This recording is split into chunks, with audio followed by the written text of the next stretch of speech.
Olá pessoal, aqui é Marcos Kamogawa para mais uma videoaula da disciplina Preparo de Amostras para Análise Elementar. Vamos falar hoje nessa aula da análise direta dos sólidos ou na forma de suspensões por uma técnica chamada espectrometria de absorção atômica por atomização eletrotérmica. Bom, quando a gente estava discutindo nas aulas anteriores a sequência analítica, o procedimento convencional da análise segue mais ou menos dentro do laboratório essa sequência. A amostra ela é conduzida a uma etapa de pré-tratamento, onde a gente reduz a quantidade, seca, moe essa amostra para redução do tamanho de partícula, retiro uma porção para fazer a análise química, faço a digestão ou a dissolução através de procedimentos de extração. Se necessário, faço a diluição dessa amostra, levo até um equipamento e faço então a avaliação.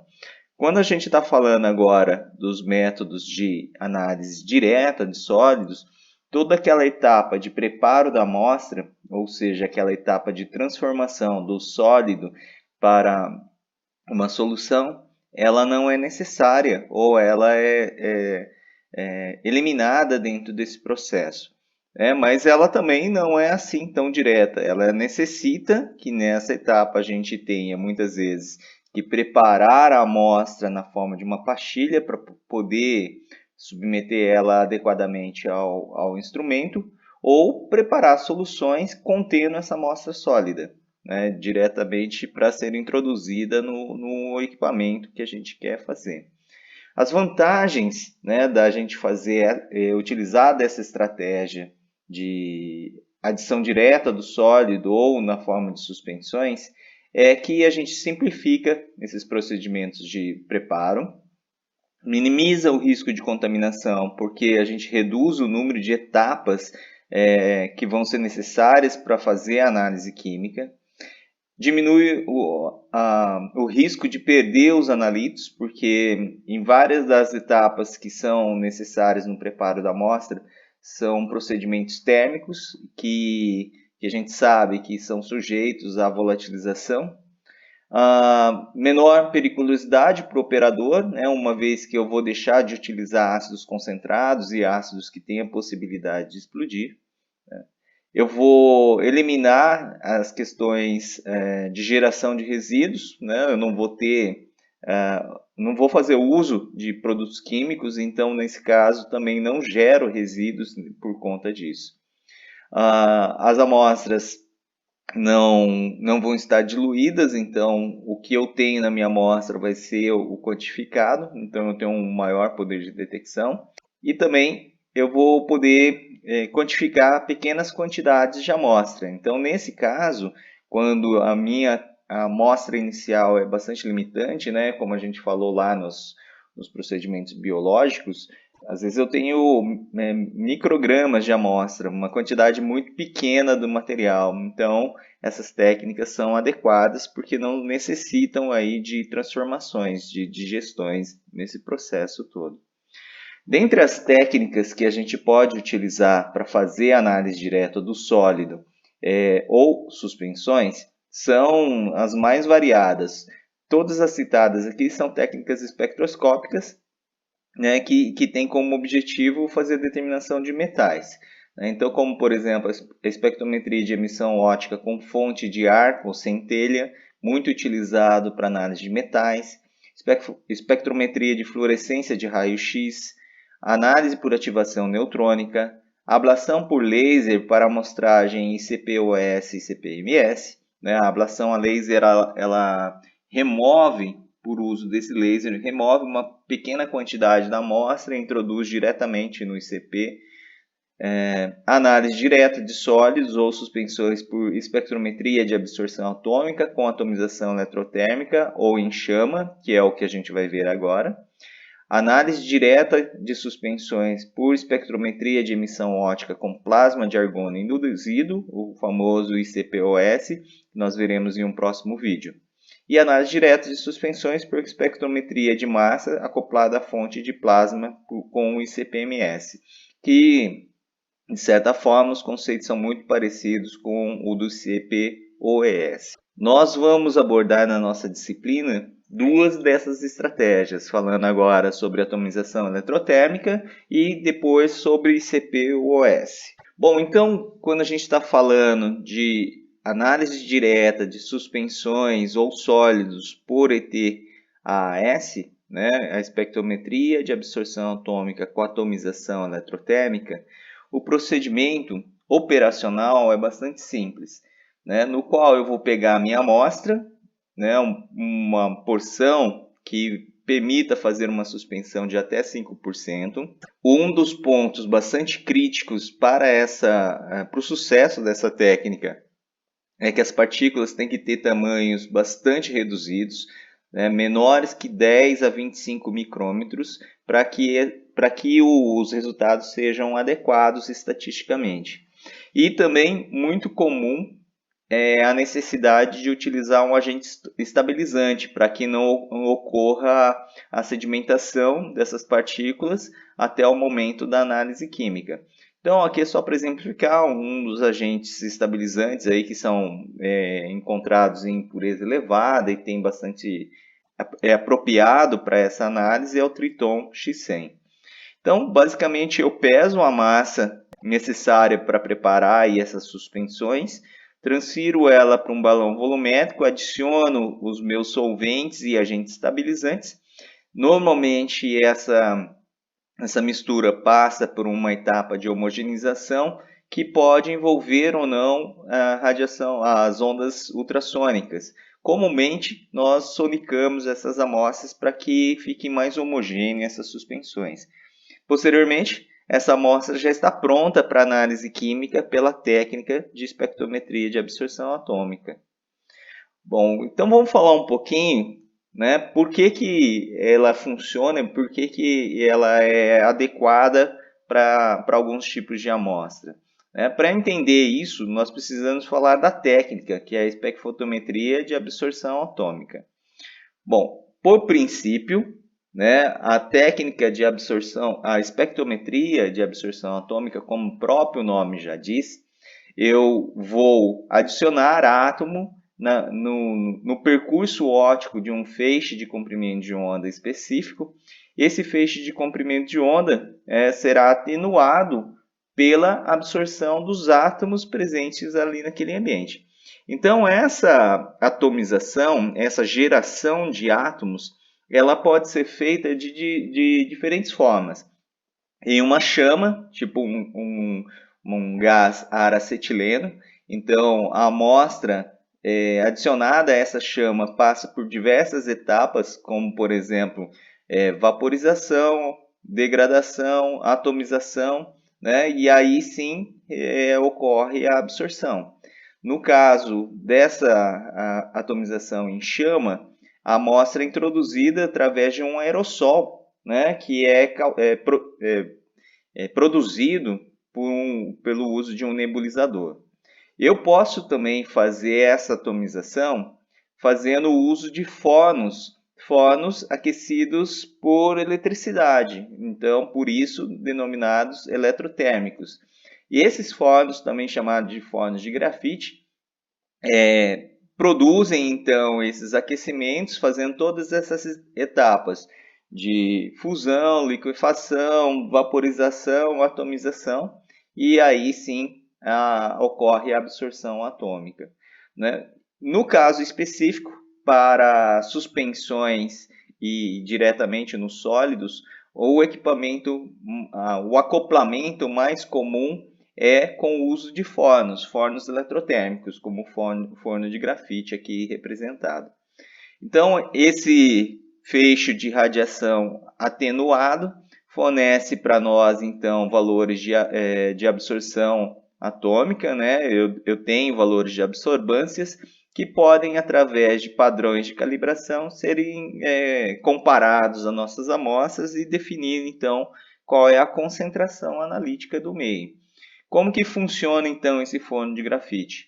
Usualmente, a amostra adicionada a pequenos copinhos ali com volume de 1 a 2 mililitros, a amostra é capturada por um capilar, né, esse capilar de Teflon, que conduz essa solução até o interior daqueles fornos que eu fui citados.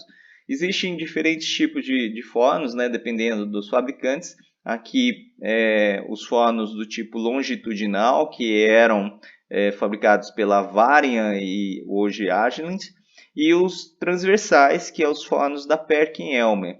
Existem vantagens e desvantagens em cada um. Por exemplo, os fornos longitudinais conseguem atingir temperaturas mais altas, mas existe um gradiente de temperatura dentro do forno. Os transversais, eu não tenho esse gradiente de temperatura, só que as temperaturas máximas atingidas são menores, né? Mas ambos funcionam dentro desse sistema. O forno é inserido dentro, né, de um conjunto hermeticamente fechado, no qual eu tenho aqui em verde apresentado aqui os eletrodos por onde a corrente elétrica vai passar e vai fazer o aquecimento desse tubo de grafite, né, que é um material condutor e tem a capacidade de aquecer. Esse aquecimento, como o tubo é feito de carbono, se o ambiente fosse repleto em oxigênio, ele seria rapidamente degradado, ele entraria em combustão. Então, esse ambiente aqui possui um fluxo contínuo de argônio, né? Quer dizer, esse fluxo é constantemente irrigado aqui por argônio. Somente no momento da atomização que o fluxo é cessado para que a nuvem atômica não seja arrastada. O forno de grafite adicionado dentro dessa estrutura, ele vai recebendo correntes variadas que vão elevar as temperaturas de forma gradual, podendo atingir aí até 2.000 e poucos graus Celsius de operação. Normalmente, para fazer o uso do procedimento de preparo de amostra in situ no forno de grafite, nós utilizamos algumas etapas de aquecimento, também chamadas de secagem, etapa de pirólise e a etapa de atomização e a etapa de limpeza ou descontaminação. O que seria cada uma dessa etapa? Bom, quando eu estou fazendo a adição da minha amostra na forma de uma suspensão, ou seja, eu peguei meu sólido, misturei ele a uma solução aquosa, aquele capilar vai coletar 20, 30 microlitros da minha amostra e da minha solução contendo a amostra e adicionar dentro do forno de grafite. Como não é interessante ter água nesse processo, então a gente usa uma etapa de secagem. Essa etapa de secagem normalmente opera ali em torno de 100 graus, 110 graus, e ela é realizada lentamente para que não ocorra a projeção da amostra, não ferva aquela quantidade e projete parte da solução para fora do frasco. Então a gente seca lentamente. Após garantir que todo o solvente foi removido, e isso demora em torno de 50, 60 segundos, a gente entra numa etapa de pirólise. O que seria essa etapa de pirólise? Seria a decomposição da fração orgânica da minha amostra. Eu vou eliminar o carbono fazendo então uma etapa de combustão, né? Só que nesse caso, como não tem oxigênio, é denominada pirólise. Nessa etapa, eu aqueço a temperaturas superiores a 450 graus para que o carbono seja eliminado. Então, eu aqui estou fazendo o papel, nessa etapa de pirólise, o papel da digestão da minha amostra, fazendo então que sobre, ao fim, apenas as cinzas dos óxidos metálicos de interesse, que são aqueles óxidos que eu quero fazer realmente a determinação. Cessada, então, essa etapa de pirólise, eu decompus toda a minha matéria orgânica, sobrou apenas os metálicos, os compostos metálicos, então eu vou para a etapa de atomização, que propriamente dita é a etapa da análise química. Nesse caso, quando ele vai entrar na etapa de atomização, o fluxo de argônio é cessado, né? Eu paro o fluxo de gás, né? E aumento a temperatura de forma brusca para temperaturas superiores ao ponto de vaporização do elemento metálico que eu quero determinar. fazendo então com que esse composto ali presente nas cinzas sejam volatilizados e sejam decompostos de tal forma a produzirem átomos metálicos, por isso chamado de atomização. Nessa etapa, o feixe de radiação produzido pela lâmpada de cátodo oco é monitorado constantemente, né? E então, quando a nuvem atômica é inserida no caminho desse feixe de radiação, vai ocorrer a absorção atômica, a atenuação dessa radiação, e que vai ser proporcional ao número de átomos presentes. Então, com esse processo, eu consigo quantificar, né, o número de átomos que estava ali, ou proporcionalmente a concentração dessa minha solução. Como a maioria das amostras eu não tenho só o elemento químico que me interessa, eu entro uma etapa final, que é a etapa de limpeza, elevando essa temperatura para patamares mais altos ainda, garantindo que a grande maioria dos compostos sejam eliminados, né, desse tubo, sejam vaporizados, e esse tubo então agora, após um resfriamento, está pronto para ser utilizado de novo.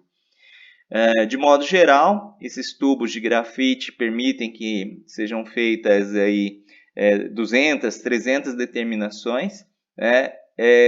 Pode chegar até centenas de milhares de determinações, se a gente fizer alguns tratamentos prévios na superfície, né? Mas eu gostaria que vocês percebessem que, apesar da gente não fazer uma etapa de preparo de amostra propriamente lá com digestões, decomposições, da forma que a gente vem discutindo nas aulas anteriores, essa etapa de preparo da amostra, essa etapa de transformação, ela é feita in situ no próprio equipamento. O forno de grafite talvez seja um dos poucos instrumentos analíticos que tem essa capacidade de fazer a própria etapa de preparo de amostra durante o processo de análise química, né? Nesse caso, previamente a análise química que é dada na atomização. Esse aqui é um esquema do funcionamento: adição da amostra, etapa de secagem, eliminação do solvente, pirólise, carbono foi embora, e elevação brusca da temperatura para a geração da atomização. Então vejam como é o processo sequencial, a etapa de preparo de amostra até a atomização. Quando essa nuvem atômica é gerada, a gente então tem um sinal atenuado da radiação, que é calculado, convertido a valores de absorbância. Então, esse pico azul claro aqui representa para nós a atomização, ou representa para nós a absorção atômica, a absorção do elemento que está presente ali. Como normalmente essa amostra ela tem outros produtos, outros materiais que podem acabar interferindo, a gente também tem um chamado sinal de fundo. Esse sinal de fundo, se não houvesse a etapa de pirólise, ele seria cada vez mais acentuado. Então, a etapa de pirólise é fundamental para a análise química por absorção atômica. Bom, então, o que tem de vantagens e desvantagens quando a gente está falando de suspensões? É um método bastante simplificado, né? Eu praticamente só vou ter que fazer a etapa de moagem para garantir que a amostra esteja homogênea durante a sua inserção no equipamento. Eu tenho que preparar essa solução, então fazer o uso de algum agente dispersante, um agente estabilizante para poder fazer isso. Então é bem mais simples que toda a etapa de preparo de amostra que a gente vem discutindo. Então, a gente já viu que minimiza os riscos de contaminação, porque reduz o número de etapas. Não tem um aquecimento durante as etapas de pré-tratamento, então também acabam favorecendo. Eu posso ter perdas do analito durante a etapa de pirólise, que é uma etapa, de certa forma, de limpeza da nossa amostra. Só que existe também estratégias analíticas que minimizam essas perdas durante o procedimento de pirólise, que a gente faz uso de modificadores químicos. Então, como que é isso? Então, só para exemplificar, cádmio é um elemento que tem uma volatilidade bastante baixa, né, com temperaturas relativamente baixas, ele é perdido.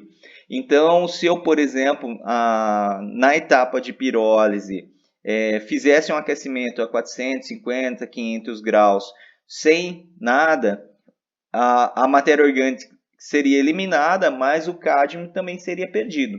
Então, isso não seria adequado, a minha análise estaria errada. Então, o que eu faço?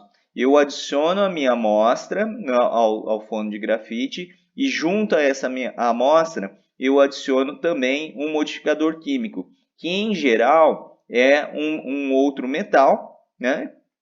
Normalmente paládio, alguns outros metais que não são muito comuns da composição dos materiais biológicos.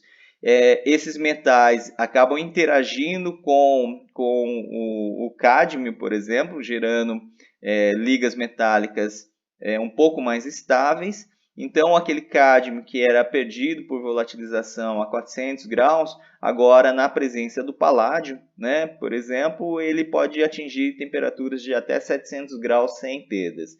Então, os modificadores químicos que são aplicados junto às amostras faz essa função de proteger o analito durante a etapa de pirólise, durante essa etapa de purificação aí da amostra que a gente está falando. Os resíduos basicamente vão ser a suspensão que a gente vai preparar, então também é mínima o risco desse resíduo produzido, que em geral é água com um sulfactante, né, ou com um pouco de ácido só para manter a hidrólise controlada. E a gente pode utilizar quantidades pequeníssimas de amostras, né, na ordem lá de microgramas em quantidade, né, que vai permitir fazer essa análise de forma bem adequada. Precisamos tomar alguns cuidados, principalmente nessas etapas de introdução da amostra, a eficiência da atomização, a homogeneidade da amostra, a calibração do equipamento e algumas interferências espectrais que ocorrem quando a matriz é muito complexa. A introdução da amostra e a homogeneidade, talvez elas podem ser discutidas juntas, né? Então, por exemplo, a gente viu que quando eu estou utilizando suspensões, aquele capilar vai coletar uma fração, uma pequena quantidade da minha solução para colocar dentro do forno de grafite. Só que, nesse caso, a suspensão ela tem que estar homogênea, ela tem que estar distribuída, né, de forma bem homogênea para que a quantidade coletada seja reprodutível. Então, normalmente, para fazer a coleta dessa amostra pelo capilar, é feita uma homogeneização prévia. Então, alguns equipamentos, como o da PerkInelmer, já tem sondas de ultrassom acopladas a esse capilar. Então, quando ele vai sugar, né, puxar uma alíquota dessa amostra, ele faz previamente uma sonicação, tornando evitando então a sedimentação, tornando essa solução mais homogênea. A eficiência de atomização ela tem que ser estudada de amostra para amostra. Então, se eu vou fazer amostras de cabelo é uma condição, se eu vou fazer amostras de solos é outra condição. Então, para cada matriz e para cada elemento tem que ser realizado um estudo definindo temperatura de pirólise, temperatura de atomização e secagem, né, para garantir que a metodologia seja o mais eficiente possível. Um dos pontos bastante críticos que precisam de atenção é a calibração do equipamento. Usualmente, a calibração dessas técnicas é feita com soluções aquosas, soluções padrões preparados em meio aquoso, só que nesse caso a gente está introduzindo a amostra na forma sólida. Então, dependendo da matriz, às vezes a calibração em meio sólido e em meio aquoso, elas têm diferenças. Isso é um ponto crucial e necessário de avaliação. Na grande maioria dos compostos orgânicos, né, das amostras orgânicas, eu consigo fazer sim a calibração com soluções aquosas, mesmo a amostra estando na forma de uma suspensão, de um sólido em si. As interferências espectrais normalmente ocorrem por conta de um elevado sinal de fundo. Então, para isso, né, para evitar esse tipo de interferência, nós precisamos que a etapa de pirólise seja bastante adequada. Então, estudos de uso de modificadores químicos se fazem quase que obrigatório, e também da configuração do equipamento. Normalmente, essas interferências por sinal de fundo são bastante severas, então necessita que o equipamento tenha um corretor de fundo do tipo Zeeman, que é um dos corretores mais eficientes para esse tipo de determinação que a gente tem. O Zeeman tem como função separar o que é o sinal analítico do sinal de fundo. Ele consegue diferenciar o que é o sinal daquela lâmpada, da absorção atômica, e os sinais de absorções espúrias. Bom, quando a gente está falando então da introdução da amostra, aqui os agitadores mais utilizados são os agitadores do tipo ultrassom, mas eles também podem ser feitos de forma manual, com agitadores magnéticos, com pequenas barrinhas que ficam agitando, girando, misturadores do tipo Vortex, né, que é aqueles utilizados em tubos, e borbulhadores de gás. Então, no lugar da sonda ultrassônica, coloco lá um capilar que fica adicionando pequenas bolhas de gases de nitrogênio ou argônio, normalmente, que fazem essa agitação. Cessada essa agitação, o capilar vai lá e pega a amostra. Os agentes estabilizantes, né, tem uma diversidade gigante aí na literatura, mas os mais comuns são aqueles que alteram a viscosidade da solução. Então veja aqui alguns exemplos, né, o glicerol, Viscalex, Triton X100. Também tem alguns álcoois, como etanol e isopropanol, né, que modificam essa questão da tensão superficial, e algumas vezes a amostra se apresenta hidrofóbica, e aí o uso de alguns solventes orgânicos facilita essa incorporação. A trietanonamina, os compostos de fosfatos, também são utilizados por melhorar essa interação da amostra com o solvente. Tá? Ela é muito dependente aí do tamanho das partículas, então depende do que a gente vai fazer, tem que ter partículas com tamanho bem adequados, né? Para análise de suspensões, sólidos e suspensões, nesse caso, o ponto crucial, o ponto que é fundamental, é o tamanho da partícula. Você não consegue fazer determinações eficientes, né, com garantias estatísticas, né, com metrologia adequada, se as partículas forem muito grandes. Em geral, elas devem ter tamanhos menores que 10 micrômetros, podendo chegar no máximo aí 20 micrômetros, né? Mas usualmente elas têm que ser bem moídas com tamanhos bem reduzidos. Essa propriedade não é uma questão apenas para transferência do material para o forno de grafite, mas também no processo de decomposição, na etapa de pirólise e atomização. Eu preciso ter tamanhos bem reduzidos para que esse processo ocorra de forma rápida, que eu consiga fazer sim a decomposição, né, de forma adequada, sem prejudicar a análise química.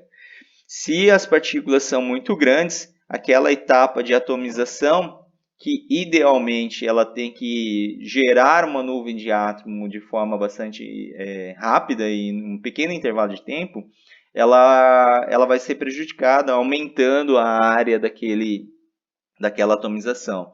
Em vez de dar um pico, ela vai dar uma banda alargada, o que prejudica muito a análise química, prejudicando não só a quantificação, né, limitando a sensibilidade, mas também a repetibilidade das medidas, né, a precisão fica muito ruim. Então, partículas menores que 10 micrômetros são o mundo ideal, né, onde a gente vai ter as melhores condições de operação. Normalmente pode ser utilizados aí diversas técnicas para fazer isso, né, os diversos moinhos que a gente tem, devendo ser considerado todos aqueles aspectos de contaminação que a gente falou. Então, essa talvez seja a etapa mais crítica desse procedimento, numa possível contaminação da amostra durante a etapa de moagem. Então, é preciso avaliar bem os moinhos empregados. Tá? Como a gente já viu nas aulas anteriores, quando fala da redução do tamanho de partícula, quanto maior a massa de amostra utilizada na análise química, menor são os desvios padrões. Né? Então, aqui também não foge essa regra, ela é proporcional. Se eu conseguir colocar mais amostra, melhor vai ser os sinais analíticos, melhor vai ser a resposta. A calibração, como eu já citei, ela pode ser feita na maioria dos casos com soluções aquosas, soluções padrões aquosos, mas muitas vezes é necessário fazer um estudo para verificar se isso é verdade ou não. Se eu posso comparar o meu produto sólido com meus controles em solução aquosa. Caso não seja possível fazer essa comparação, é necessário então a gente fazer uso de estratégias analíticas, como por exemplo a adição de analito, né, para fazer as quantificações, ou seja, eu preparar a curva de calibração na própria amostra, no meio da própria amostra. E aí sim eu consigo fazer a determinação de forma adequada. Né?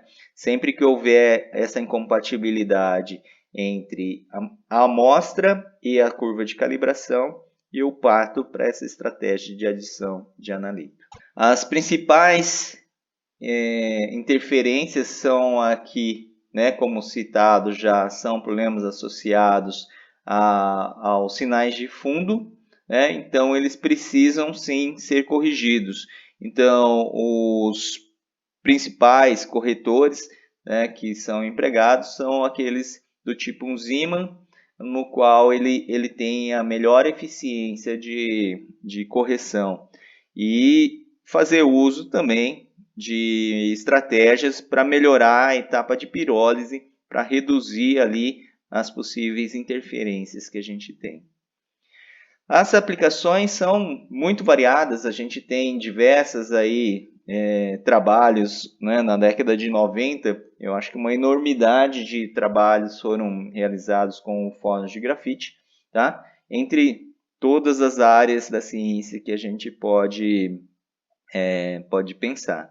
Ela é muito apropriada para análise de baixíssimas concentrações, né? Eu consigo quantificações na ordem de ppb, e também ela é muito apropriada para aquelas amostras de difícil decomposição. Então, aquelas amostras que têm compostos aromáticos, estruturas bem estáveis, que é difícil de fazer abertura para um meio ácido, elas são apropriadas aqui para fósforos de grafite. Né? Ela tem essa propriedade. Aqui só para exemplificar um trabalho que a gente realizou, no qual a gente fez análise de metais em cabelos, utilizando então uma solução alcalina, que é uma mistura de aminas terciárias, e fizemos a moagem em moinho criogênico. O procedimento é bastante simples. O cabelo foi lavado com acetona e água por 3 vezes e depois seco em estufa a 60 graus. Depois esse cabelo foi moído criogenicamente, né, então em nitrogênio líquido, por 5 minutos, né, com 3 ciclos de moagem, 2 minutos cada um, totalizando então 13 minutos de moagem. Essa amostra, né, após a moagem, foi pesada com uma massa lá de 10 a 50 miligramas e suspendida numa solução que misturava o ácido nítrico, CFC, que era aquela mistura das aminas terciárias, e Triton X6. Então, 3 MEI foram testados para isso. Fizemos a homogeneização no ultrassom por 120 segundos, 2 minutos de sonicação. E depois, esse extrato foi analisado por forno de grafite, utilizando 25 microlitros dessa suspensão apenas. Veja que a quantidade de material utilizado é bem pequena. Vejam que quando a gente comparou as metodologias com materiais certificados de referência, as recuperações foram bem apropriadas, utilizando então o CFC, que é aquela amina terciária. Então, vejo que as recuperações foram boas. Um outro estudo, no qual também compararam outras estratégias, por exemplo, aqui a extração assistida por ultrassom, a amostragem por suspensão e a digestão completa por micro-ondas. Fizeram, então, isso em amostras biológicas e de sedimento e analisaram cádmio, chumbo e cobre nessas amostras. Então, são 3 procedimentos diferentes. Então, vejo que a suspensão usou de 0,1 a 1,25 gramas na amostra em 50 mililitros de agentes estabilizantes e fizeram a sonicação por 10 minutos. Fizeram também a extração por ondas ultrassônicas de 0,01 a 0,2 gramas na amostra em 2 mililitros de uma solução de ácido nítrico 10%. Então, aqui o objetivo era extrair os metais dessas amostras. Foi utilizado ultrassom também, de 2 a 5 minutos, com uma sonda de alta potência, de 100 watts, e depois foi centrifugado por 5 minutos a 5.000 RPM. E a digestão, como a gente já vem falando, foi realizada em forno de micro-ondas, utilizando 200 mg de amostra, 2 ml de ácido nítrico e um programa de aquecimento que aquecia lá de 10 a 15 minutos. Um segundo programa também foi realizado, utilizando então agora uma decomposição também da fração silicatada, empregando 1,5 de ácido nítrico, 0,5 de ácido clorídrico e 1,5 de ácido fluorídrico.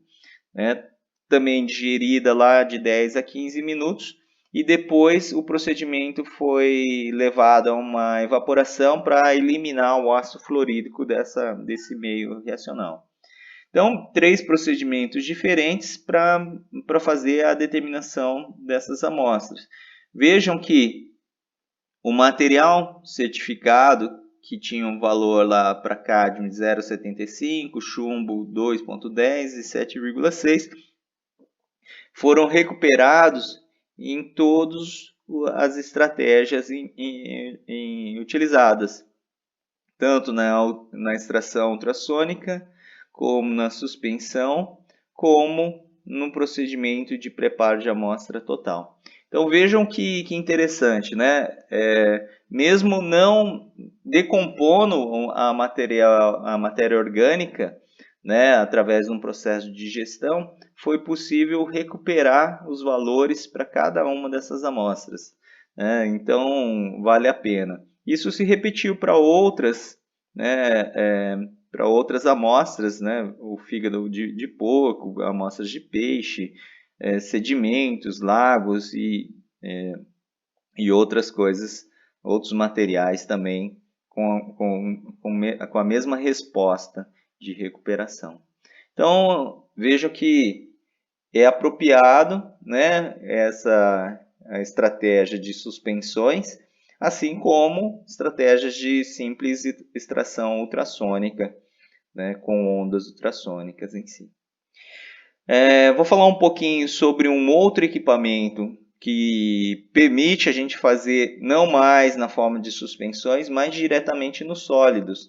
A absorção atômica com atomização eletrotérmica, existe um equipamento da analítica IENA que permite que a gente coloque diretamente a amostra sólida lá dentro. Ela tem um sistema de balança especial, no qual eu adiciono a minha amostra diretamente na barquinha, né, numa plataforma que é inserida dentro do tubo de grafite. E essa amostra na plataforma que sofre todo o processo de pirólise e atomização. Então, como vocês já podem visualizar, a quantidade de amostra tem que ser pequena, né, de 0,05 a 10 miligramas de amostras no máximo, e eu posso fazer aí algumas repetições. Só que aqui também eu tenho que considerar todos aqueles processos de tamanho de partícula, a homogeneidade, para que seja um sucesso. Esse é o equipamento, né, o analisador de sólidos. Essa é a barquinha que eu comentei para vocês. Essa barquinha ela é presa através de uma haste e permite, né, a pesagem da amostra diretamente aqui. Então, eu adiciono a minha amostra, o próprio equipamento já mede, né, aqui a balança, já mede qual é a massa adicionada, e essa barquinha, então, é inserida dentro do forno de grafite. Então, ela, lá dentro do forno, né, aqui a balança, aqui a entrada do forno, essa barquinha inserida, ela sofre todo aquele processo de aquecimento que a gente já viu, né? Secagem, pirólise, atomização e limpeza. Cada uma dessas barquinhas, ela permite fazer a análise da amostra, depois ela é removida e a próxima é inserida lá dentro de uma forma sequencial, né? Chegando então todos os resultados. Da mesma forma que a gente tem lá para o forno de grafite, as vantagens e desvantagens são as mesmas, né? A diferença aqui é que a gente vai estar falando de uma massa de amostra muito menor.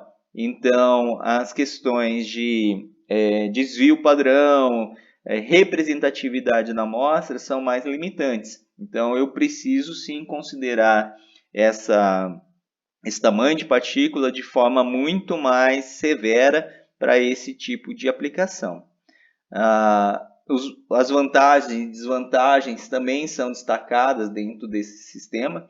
Então, o que a gente tem que considerar aqui de diferente das suspensões é que a gente vai ter a necessidade de avaliar a calibração do equipamento de forma mais severa do que lá no caso do forno de grafite por suspensões, porque a adição dos padrões de calibração nesse caso também terão que ser feita via aquelas barquinhas, via adição, né, de materiais sólidos ou de soluções quando eles foram compatíveis.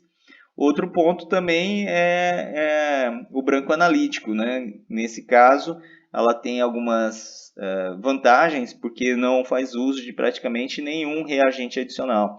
Então, lá nas suspensões, você tinha o risco de contaminação via a água que você utilizava, via os agentes estabilizantes, e nesse caso a gente não tem nada, né? Basicamente é a amostra apenas, tá?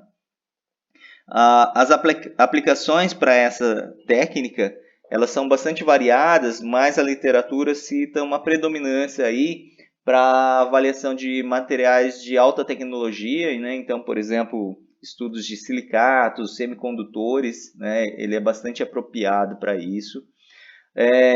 Eu posso fazer uso para avaliar materiais de elevada resistência térmica, por exemplo, como cristais, vidros especiais que têm contido nele alguns metais.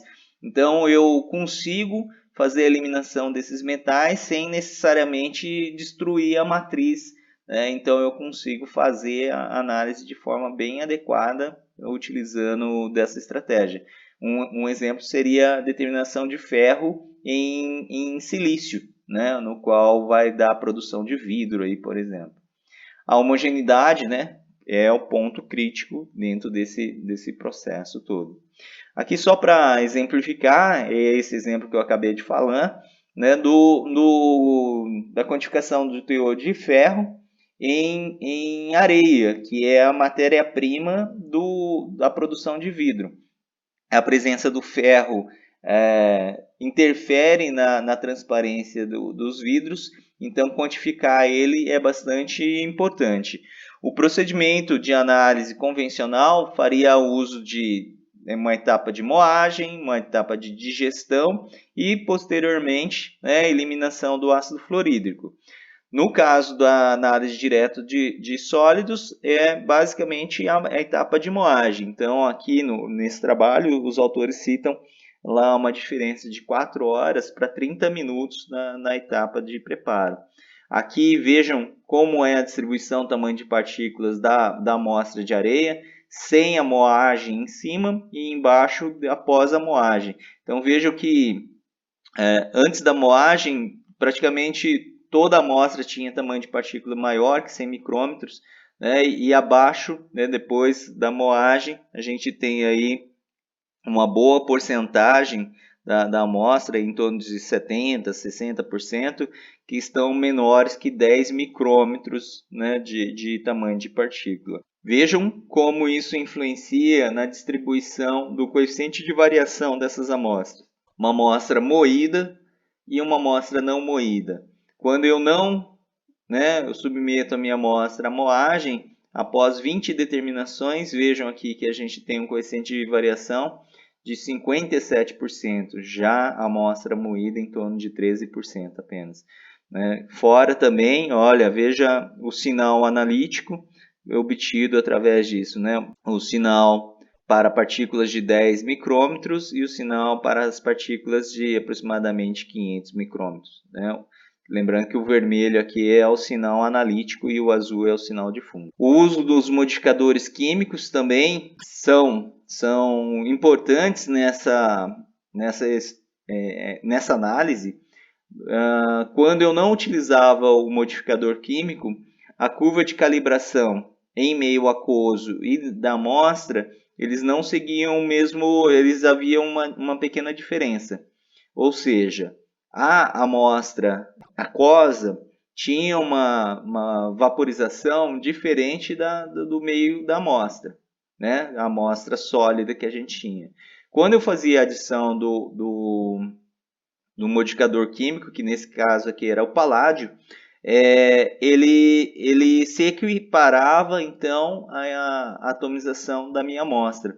E aí isso permitiu que a curva de calibração fosse feita de forma mais simplificada, fazendo uso então do modificador químico. Então a calibração via solução aquosa permitiu então fazer a comparação da análise química do ferro nesse caso.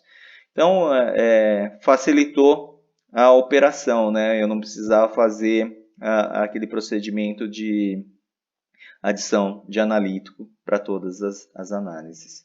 Então veja aqui os resultados obtidos pelos autores. Então no trabalho eles conseguiram recuperar todos os valores de análise.